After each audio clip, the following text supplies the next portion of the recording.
Now, as you can see, I could not watch this entire interview. It broke my brain.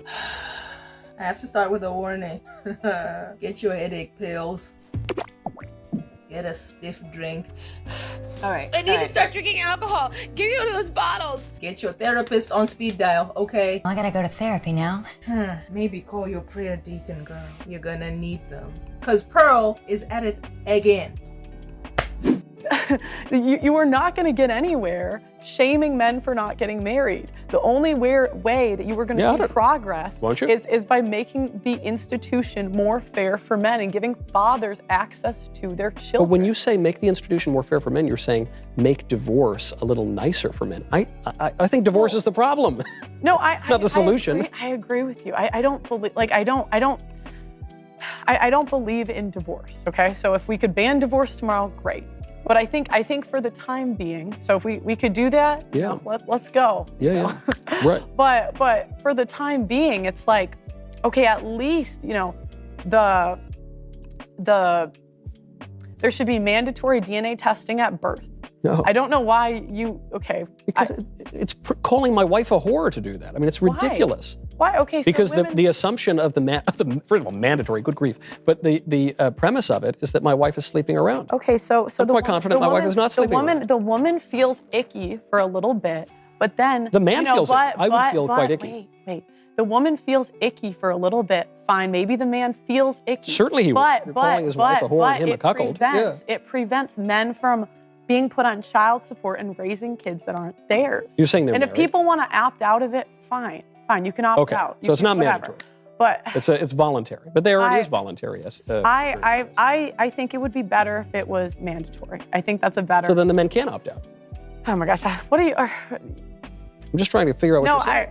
Okay, I would say mandatory DNA testing at birth. That I think would be better.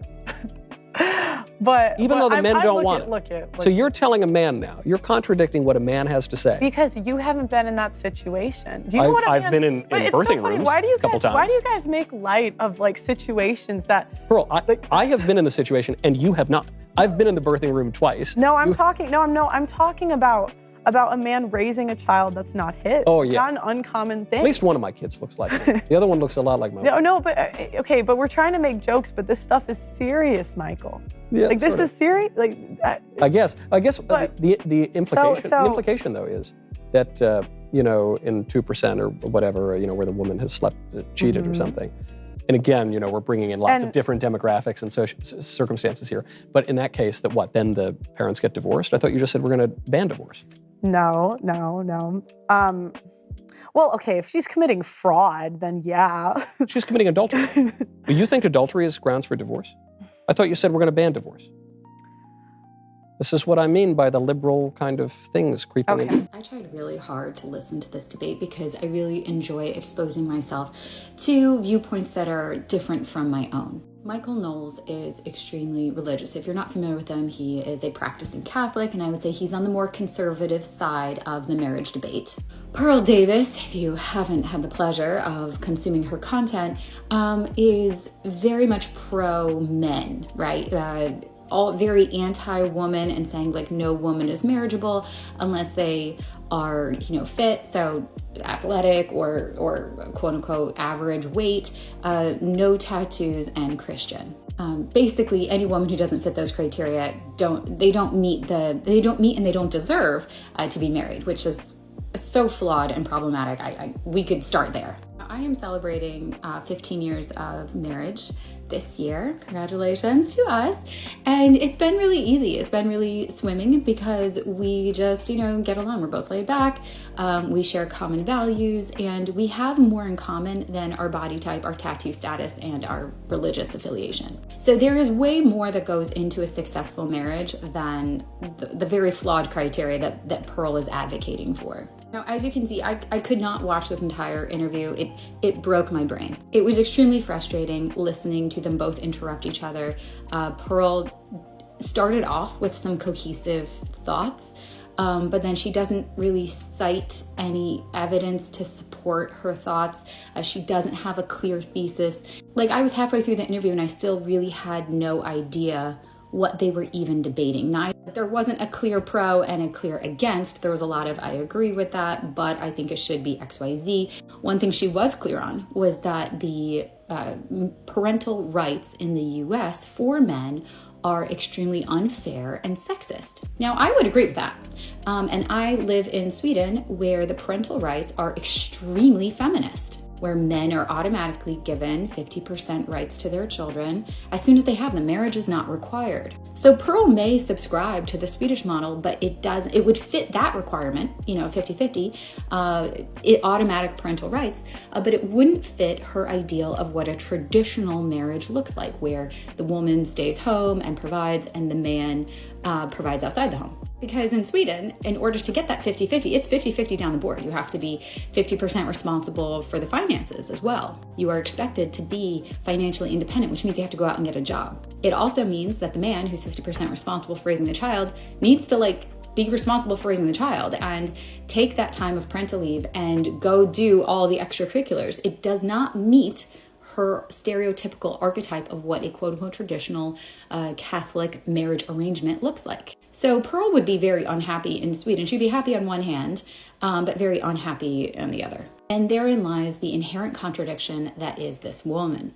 Her thinking is incongruous. It is disingenuous, I think. I think she's just playing to men's insecurities and telling them, no, you don't need to get married because there are no marriageable women, and then cite criteria of which a happy marriage does not make. So I cannot recommend listening to this interview unless you too want to have a headache at the end of it. But I'm curious, if you have listened to the interview, what are your thoughts?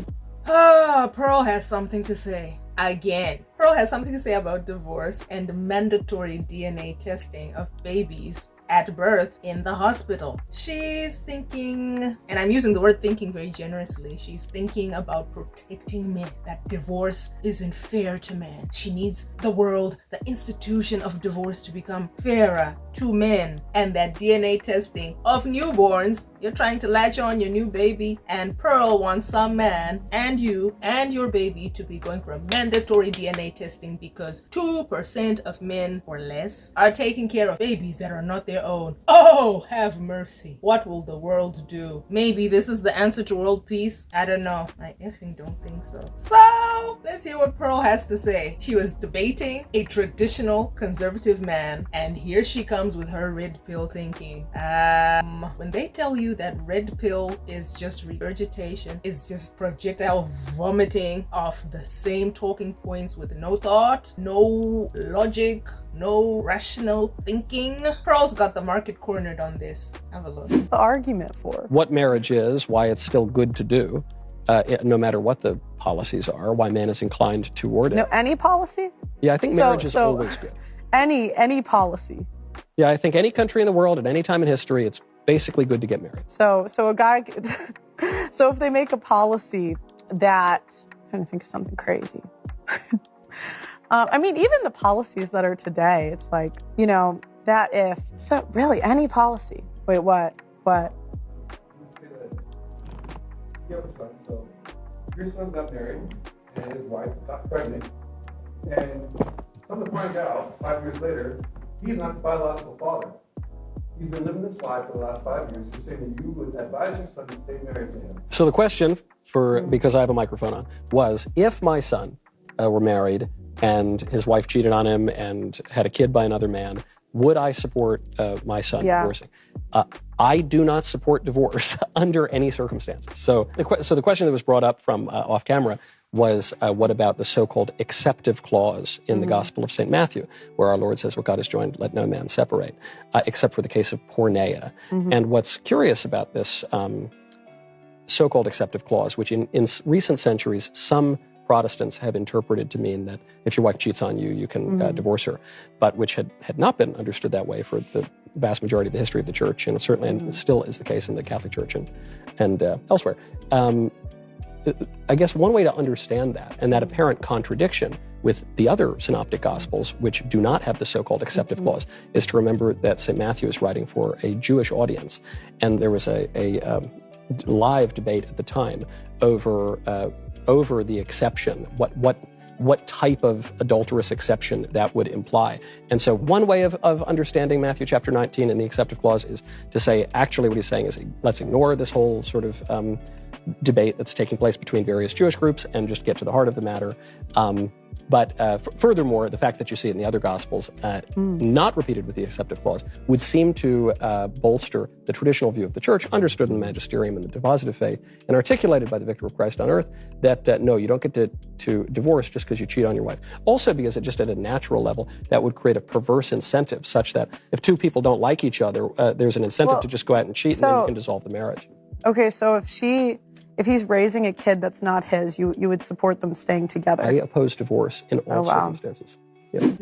No, that ain't it. That ain't it, Pearl. Stop while you're ahead. You're not even ahead. Just stop in your red dress. Okay? This is what happens when red pill values are confronted by traditional values. Red pillars would have you think that they want traditional values. They want women who were like their grandmothers in our grandmother's day, cooking and cleaning, having children, taking care of their man and home, while the man goes out to work and does what men have been doing, work.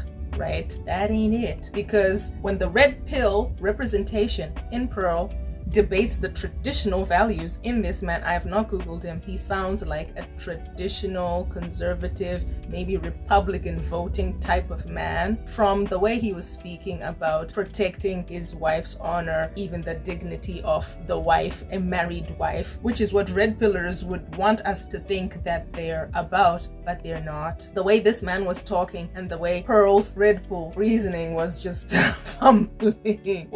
fumbling and crumbling and dying at the feet of this man was a spectacle. And I like train smashes, but Pearl just stopped. This is why these red pill men are getting their passports and going to all these underprivileged, underdeveloped countries, searching for women with butt-length hair and Coca-Cola bottle bodies to exploit. And then they get shocked that these women actually expect them to provide, actually expect them to work and to live the traditional roles that they keep jamming down our throats, which they do not even believe in. Pearl, how do you tell a man's experience? It was so funny when she said, this man doesn't know what it's like to raise a child that isn't his. Are you a man, Pearl? Sis, are you raising a child that isn't your own? What was that? Stop. It was like watching two runaway trains smashing. Not that kind of smashing. Hulk!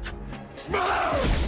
But like macabre type of things. Making divorce nicer for men. It's their idea. Divorce is the quickest way for a woman into poverty. Well, probably it's on parallels with becoming a single mother initially, but when a woman is divorced, she has to start from scratch. Her financial resources, she takes a financial beat. Yeah, so when you say to make divorce friendly, make the institution nicer for men so that men can access their children, starting with DNA tests, your reasoning there's no rhyme or reason to your reasoning, sis. You need to sit this one out and ask a man. Let a man help you. Oh, Pearl. Thank you for watching. Please like and subscribe.